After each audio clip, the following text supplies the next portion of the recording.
What's going on, guys? It is finally time to start our budget 5.3 rebuild. Now, if you've been following along with the channel for a little bit, you've known we had the white trash straight up challenge going on.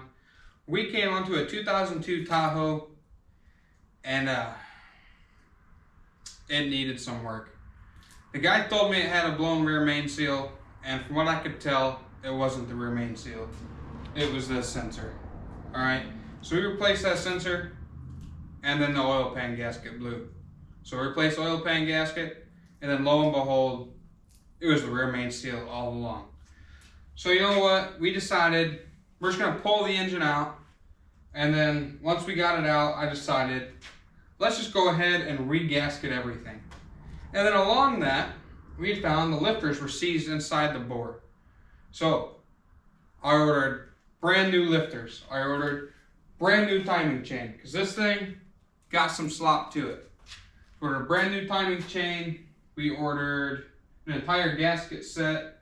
We ordered a brand new water pump, a brand new serpentine belt kit, brand new spark plugs, brand new wires. The list goes on and on and on. So this is going to be our budget 5.3 rebuild. Super budget 5.3 rebuild. And at the end of this video, I'll go along and I'll list how much I've spent and I've got in this so far on our super budget rebuild. Alright, I'm doing all this work and now I am not quite sure if I want to trade this thing or keep it, because this is a lot of work. I mean, I even put new valve seals in the heads. I've done a lot of work to this thing. So with that being said, let's get to rebuilding. First order of business, timing chain. Now before you pull this off, you want to take a look and make sure that your timing marks are lined up on the timing chain and your sprocket down here. See, there's a dot there and a dot there. That basically means that you're at top dead center on your number one piston. And that's where you want to be. So, you know, when you put this back together with your new cam gear and sprocket, that everything's going to be lined up and you're going to be perfectly in time. Now we got the old timing gear off. Before we put the new one on, we're going to switch out our cam retainer plate. This came in the engine gasket set, so we're going to pull this off, clean the mating surface, and put this guy back on. Torque the bolts in a crisscross pattern to 18 foot-pounds. Alright, we got the new cam gear on with the new timing chain, the brand new oil pump, also from Mellings. Now my bolts are snug, but they're not torqued. Now these have like a hub-centric thing in there, and you really want that to be centered. So one thing that I like to do is I like to turn the engine over, just so it can find that it's forever home. It's peeing. Just rotate it a little bit.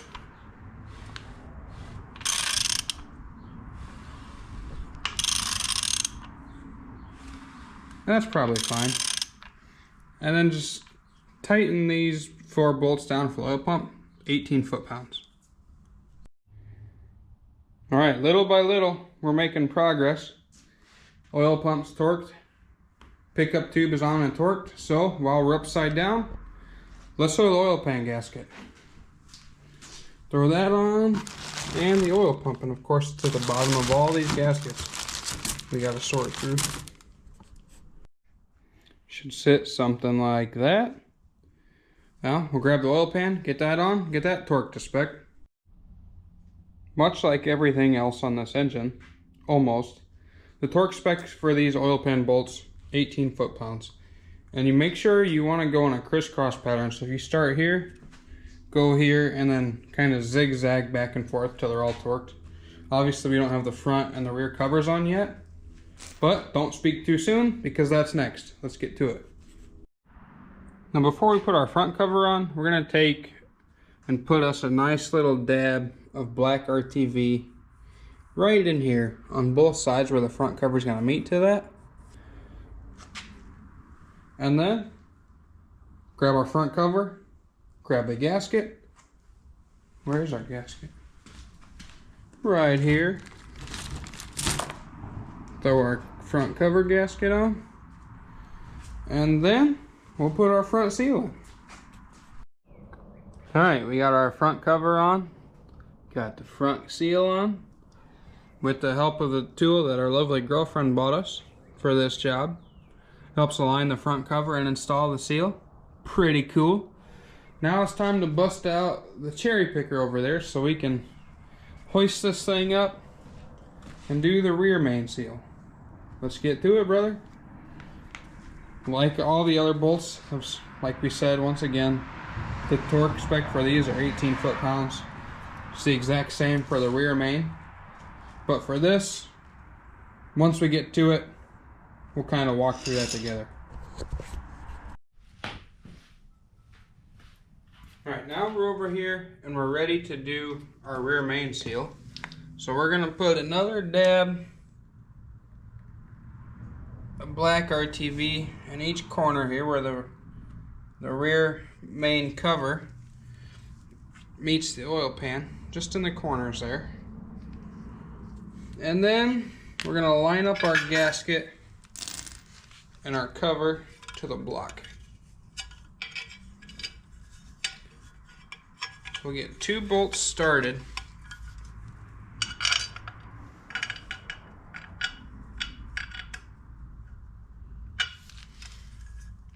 Just to kind of hold everything in place.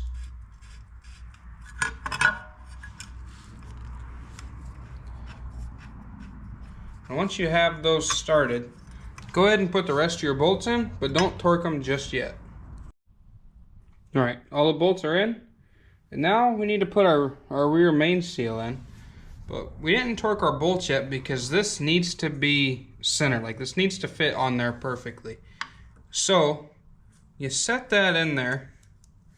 And then you grab your handy dandy centering tool and just tap it in there. Without missing, of course.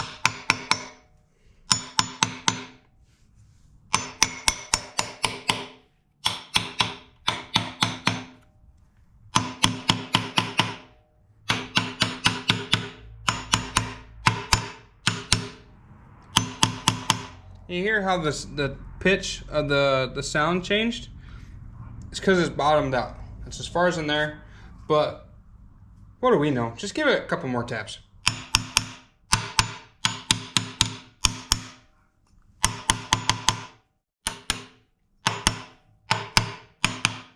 Just a couple taps for good measure. And now, your rear main seal. And now you can torque every single bolt to 18 foot-pounds, you guessed it, in a crisscross pattern. And don't forget, do your 2 bolts that go into the bottom of the oil pan, do those last. Alright, the 5.3 is back on the engine stand, thankfully. Stresses me out when it's not hanging from a picker. We got the rear main cover on. Front cover's on. Oil pan's on. Everything's torqued so far. Now, ready to work up here up top. We got brand new lifters and lifter trays from Mellings. So, let's go over here and check them out. There's our brand new lifter trays.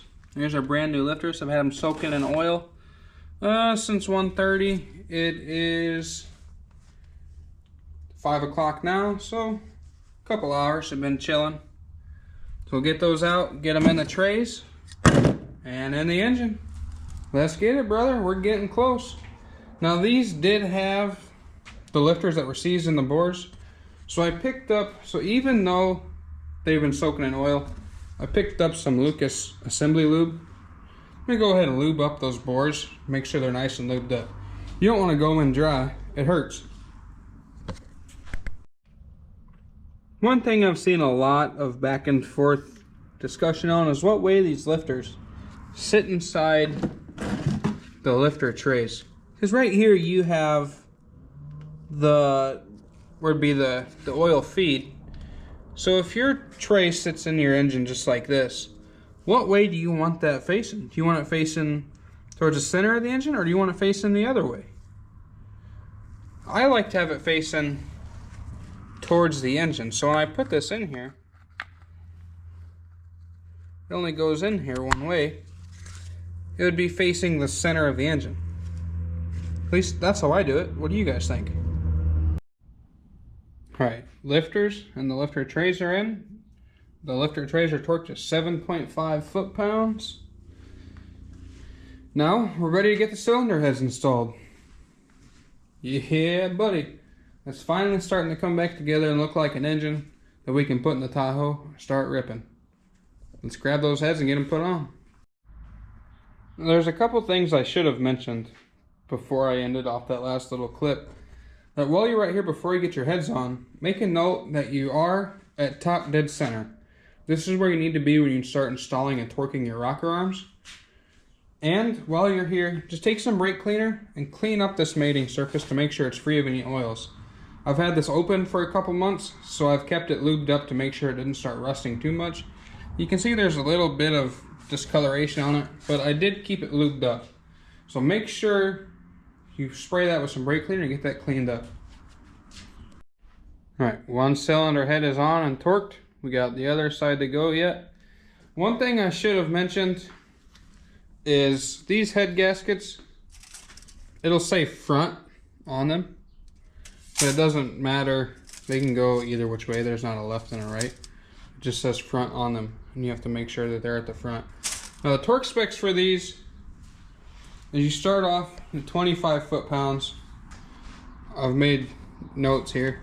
Start with 25 foot-pounds. 1, 2, let me look back at my notes. I done forgot already. So it's 1, 2, 3, 4, 5, 6, 7, 8, 9, 10. And then you do these last, and these are 22 foot-pounds. And here, boom, boom, boom. But these get 3 passes on them, except for the 2 sides, the shorter sides. These 2, the first bolt and the last one are the short ones, the rest are long bolts. You start off at 25 foot-pounds for the first pass, do every one. The second pass, you do 90 degrees. And that will finish off the torque specs for this one and the last one. Then on the third pass, you do 90 degrees again without doing the shorter 2. So with that being said, we got one more head to do. We're gonna get that one on, and then we'll move on to the rocker arms. We'll be right back. All right, the other head's on and torqued. It's ready to go. Now we're ready to get our push rods in and rocker arms. All of our push rods are right here. Gotta hit them with the good old assembly lube. Put some on the tips and get those on. Now if you remember back a little bit ago, I said cylinder 1 was at top dead center, and the reason why that's important is because we need to torque our rocker arms. And with a cylinder 1 at top dead center, we can torque the exhaust valves 1, 2, 7, 8, and the intake valves 1, 3, 4, and 5. And then rotate the crank 360 degrees and you can torque the rest to 22 foot-pounds. So that's why it's important to get your head up. Before you get your head on, make sure your engine's set at top dead center on cylinder 1. We're gonna get our rocker arms on, then a valley cover, and that might just be about pretty close to where the engine's gonna sit until we get it in the truck. Let's get crack-a-lackin'. Alright guys, we're back. Got all the rocker arms installed. It's like, the rocker arms are like the one thing that I didn't really clean up, but it's fine. It is what it is. They're gonna be covered in oil anyway. It'll be fine. They're all on, torqued. So now what I like to do, once essentially the rotating assembly and everything is put back together, just go ahead and turn the engine over a couple times and make sure it still rotates nice and smooth. If you feel like there's anything binding up or like it's not supposed to do that, it's probably not supposed to do that. So take it back apart. So I'm gonna give this thing a good couple rotations, make sure everything's nice and smooth. And then we're gonna get the valve covers on, the valley plate on, and that's probably gonna be it, to be quite honest with you. And we're just gonna drop it back on the truck like that. And then once it's back on the truck, we'll put the intake's over there somewhere. We'll get all that back on. But we'll put all the accessories on. So we do have brand new water pump. We got a brand new serpentine belt kit. New plugs, thermostat, oil level sensor, wires. This is the coolant temp sensor that I broke. So we got a bunch of stuff to go on. But really no point in putting all that stuff back on until the engine's sat back in the truck and where it needs to be. So just a few more things to do for tonight, and then once I get everything wrapped up to where I see fit, then I'll do the official cost breakdown of what it took to get the engine to this point. So now that we're at a stopping point, let's talk about how much this actually cost to do a budget 5.3 rebuild. Now, like I said in previous videos, if you have watched previously, my engine builder recommended we tear this whole thing down and just do a complete rebuild, have it machined, but this isn't the spirit of a white trash engine rebuild. So, as cheaply as possible, I ordered everything that I could off RockAuto. Everything that went into this engine is from RockAuto, but I didn't buy just cheap junk stuff. I made sure I bought decent stuff. So to start off with our pricing, I replaced the oil level sensor, which is this guy right here. It goes into the oil pan and it reads your oil level. I'm sure the one in it's probably fine, but it's from a junkyard oil pan. I don't know how many miles that truck had that pulled it off of. We're just gonna replace it. And that was $20.89, and it was an AC Delco sensor. So that's not too bad. Now I bought all new spark plugs at $4.22 a piece. It came out to $33 for AC Delco spark plugs. I got a Cloy's belt tensioner kit. It comes with the serpentine belt, the belt tensioner, and the idler pulley. This guy right here.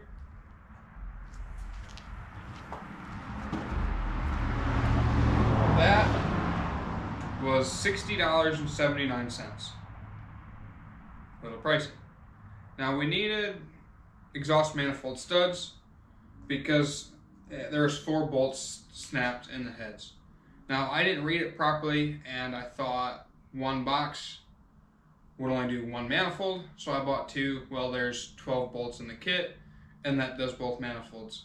So that would technically only be $14.96, but I bought 2, so it was $29.92.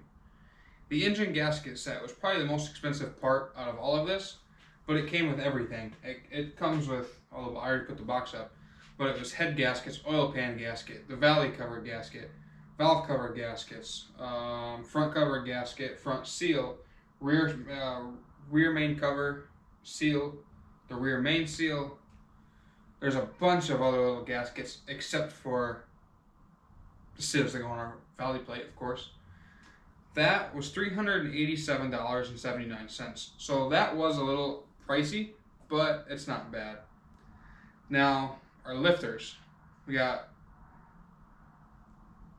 for the engine gasket set was a Molly Cleve Light. I don't know if I said that right, but see, it was a name brand thing. The cylinder head bolts are also the Molly Cleve Light. The box wanted to fall. The Molly Cleve Light brand. About 2 sets of those. So the 2 sets are $24.89 a piece. So with 2 of them, it was $49.78. The next biggest thing here is the lifters. We needed all new lifters because if you had watched previously, the lifters were seized. I'll link a couple videos back where we did a white trash science video. We tried like 16 different chemicals to see what would free up stuck seized valve lifters. And you'll just have to watch that video to find out what worked best for us, but I'll link those in the description. So the valve lifters are also melling. The entire lifter kit was $236.89, so a little pricey. We got new guides. Those were $11.23 a piece. We got 4 of those, so that's also in the lifter kit.